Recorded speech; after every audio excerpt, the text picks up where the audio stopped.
What if real strength looks nothing like control? What if victory begins not with domination, but with surrender, with choosing love over fear and humility over pride and faithfulness over anxiety?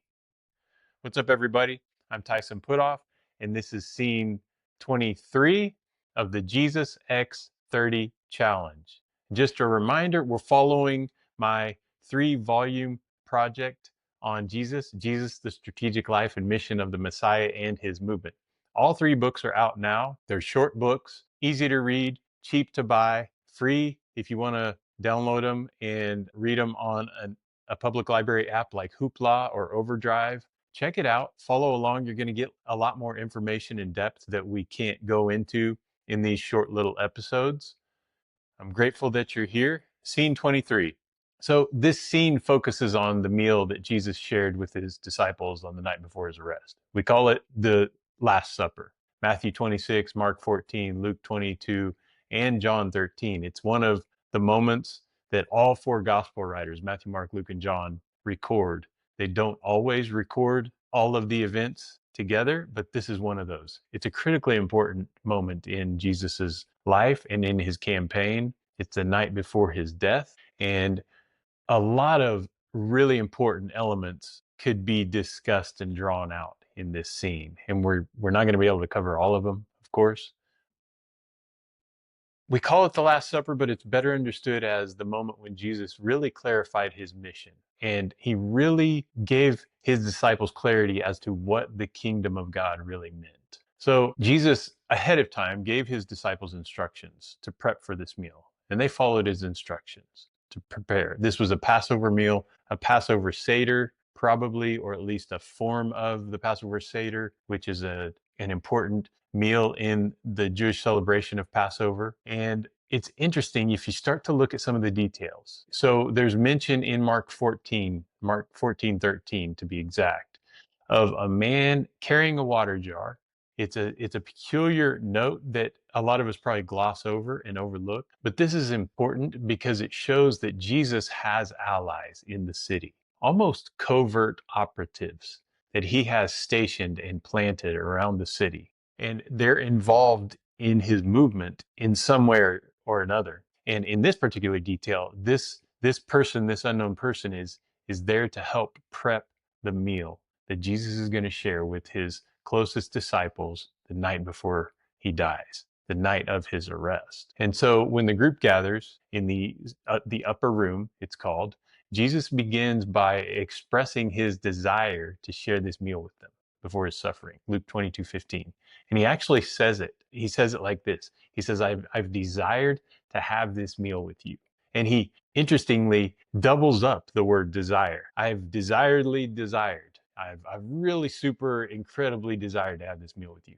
He knew this was pivotal in his final moments to share this meal with his disciples. He had a lot of work he needed to get done in this moment in his campaign. He knew what was about to happen. He knew he was about to be arrested. He knew all of the plans that the leaders had set into motion. He even knew somebody was at this table was about to betray him that nobody else understood just yet, other than the one who did betray him, Judas. And so he desiredly desired to have this meal with his disciples. And so, according to John 13, during this meal, Jesus stands up and he removes his outer robe and he wraps a towel around himself. And in a moment that is utterly unheard of and profoundly shocking, he bows down and he starts to wash his disciples' feet. So, this is the washing of someone's feet is not abnormal in this culture. Dusty culture, you're wearing sandal type shoes, but you're going to show up and have a servant wash your feet. Someone who you don't even know their name. They're not even supposed to be a participant in this meal, but you never have the host of the meal. We've talked about banquets and hosts and the social status that a host carried. He was the most important person in the room during a banquet, during a dinner, during a celebration. He's not the one who's going to do anything even remotely humble, much less the dirtiest and the most humble act of all in the room, and that's to wash other people's feet. But he goes and does it. It's a moment in which Jesus gives a hard lesson on what it means to be a true leader. Okay, you can go online, you can hear all kinds of talks on your socials or read all kinds of books about what it means to be a leader. And there's this movement, this toxic masculinity type movement where people, especially male culture, believes that it's alpha male is the one that thrives and the one that survives and the one that conquers and dominates and always wins, and that's not true in society. And Jesus understands that's not a new thing in our day. Jesus understood that that model of leadership, that go out and conquer understanding of who God is, was prevalent among everyone in his society as well. And it was especially attached to the idea of the Messiah. The Messiah was supposed to come and he was supposed to conquer. Jesus all along has resisted that model of the Messiah. He hasn't been Messiah-ing the way anyone thought he should be Messiah-ing until tonight, when they think this is the night he's going to unfold the scrolls and he's going to lay out his plans for how we're going to conquer Jerusalem. And that's not what he does. Instead, he starts to wash their feet. And Peter, of course, speaks up. He says, "You're never going to wash my feet." And he's not saying, "Don't touch me." He doesn't have this weird thing about physical touch. That's not the issue. He's saying, "You are the king. You are Messiah. You're the conqueror. You're not supposed to touch us. You're not supposed to wash our feet." And Jesus answers him. It's a intriguing answer. He says, "Unless I wash you, you have no share with me." Don't miss the language that Jesus uses here. You have no share with me unless I wash you. And the word share, meros, in John's Greek, it literally means participation or inheritance. So Jesus is teaching that belonging to his kingdom means allowing Jesus to serve and to shape him. Peter can't have a share. Peter cannot belong to the kingdom of God unless he embraces a model of Messiah, of Jesus, of God, that is built on servanthood and sacrifice and not conquering and domination, not alpha male, the servant in the room. And Peter doesn't get it yet. But this is a moment that's pivotal in the minds of all of his disciples, because not only is it going to tie together everything Jesus has been saying and doing the last couple of years in the public eye during his public campaign, but it's also going to prep them for what's about to happen at the cross the next day. So after this, they move into the meal portion, the celebratory Seder like meal portion of the evening. Okay, this is where they start to do the rituals. They take the bread and they drink the wine, and then they celebrate and they tell the story of Passover, where God delivered Israel out of Egypt and the plagues and the Passover. At this point, Jesus does things that are expected.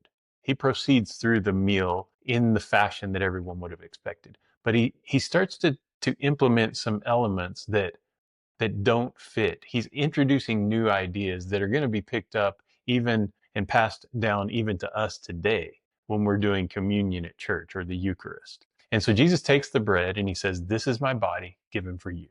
And he takes the cup and he says, "This is my blood of the covenant poured out for many." Okay, Mark 14. And all of this phraseology echoes Exodus 24, where Moses seals Israel's covenant with blood. And Jesus takes that history of understanding and celebration of the Exodus and deliverance from slavery and bondage and oppression, and he reinterprets that covenant and that celebration, that tradition that has stuck with the Jewish people in the good times and in the bad times and in times of peace and times of exile, and he reinterprets that covenant around his own person and his own life and his own mission. And his body and blood are no longer metaphors of violence, but they're symbols of this new relationship, this new union between God and humanity. And he tells them, "Do all of this in remembrance of me." The verb that John uses here means more than like repeat this ritual. This means enact, carry this out. Okay, don't just do the ritual, but carry it out in your life in remembrance of me. So each time Jesus's followers break bread together and share the cup together, they are called to participate again in what he began at this moment. And the meal becomes a continuing act of discipleship, and not just discipleship, but service and servanthood. Also, not just to each other, but to the world, to the people they like and to the people they don't like, to their neighbors and to their enemies alike.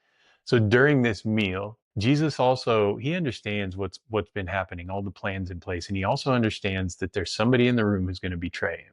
Mark 14.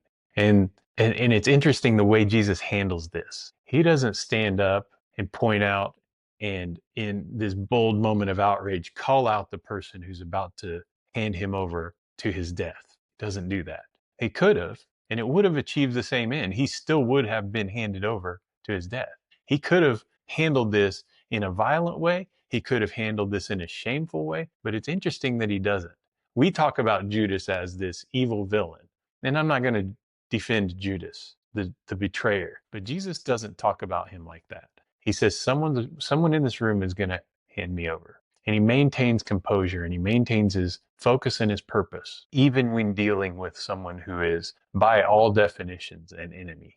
And I wonder what that would look like in our own lives, especially with the climate in my own culture today at this point in history. So afterward, they sing some psalms, some hymns. And this is interesting. And you can actually go and read these and sing these too. These are called the Hallel Psalms, and they are the Psalms that are sung to conclude the Passover, probably Psalms 115 to 118.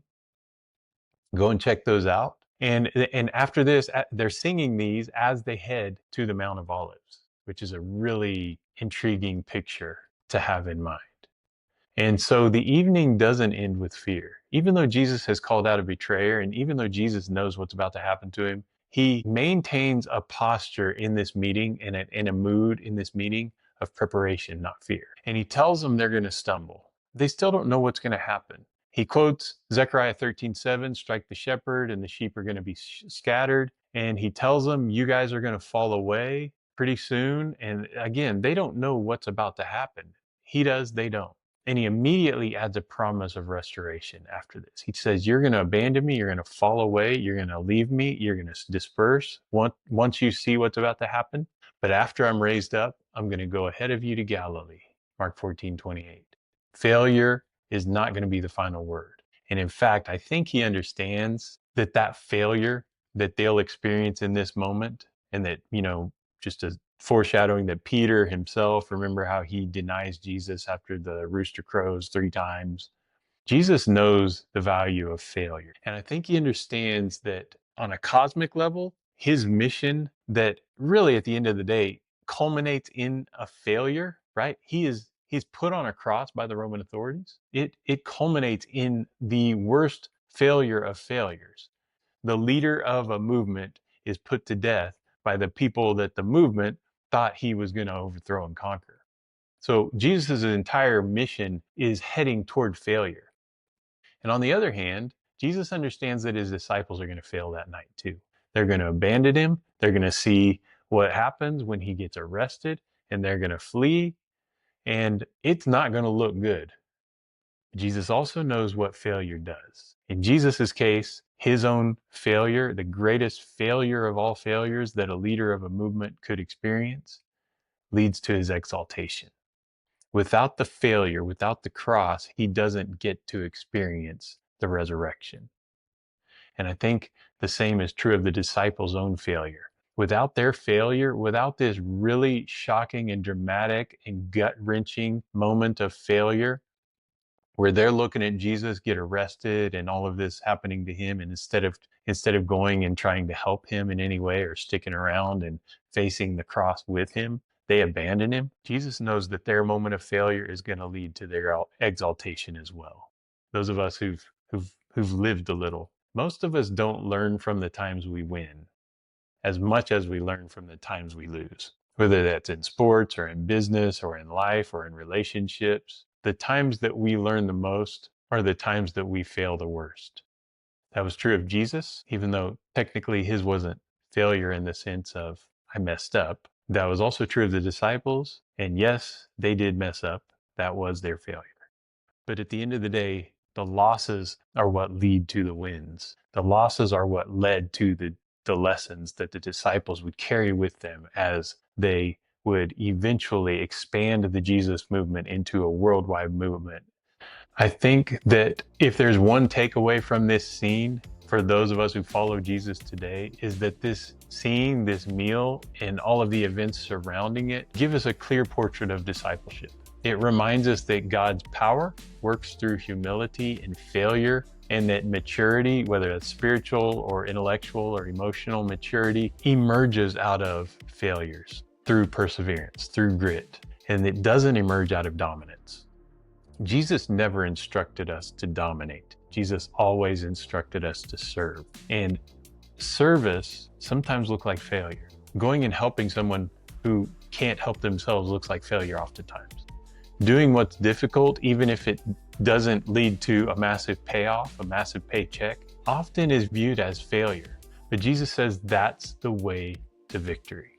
I think Jesus is calling us to a practice in which service replaces status, in which gratitude replaces fear, in which faithfulness replaces anxiety. I think of the disciples after the meal singing those Hallel psalms as they were proceeding toward the Garden of Gethsemane, where Jesus would be arrested eventually. Jesus was leading those psalms. As the host of the dinner, of the banquet, Jesus was the one who was prompting and encouraging the disciples to sing along with him. They didn't know what was about to happen. He did. And yet he maintained a posture of gratitude and of celebration, even in the face of ultimate failure.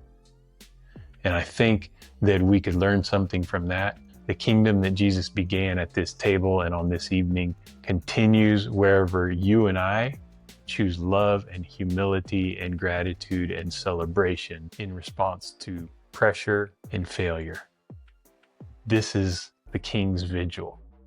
Lekulmad, go and learn. Come back for scene 24 of the JesusX30 challenge.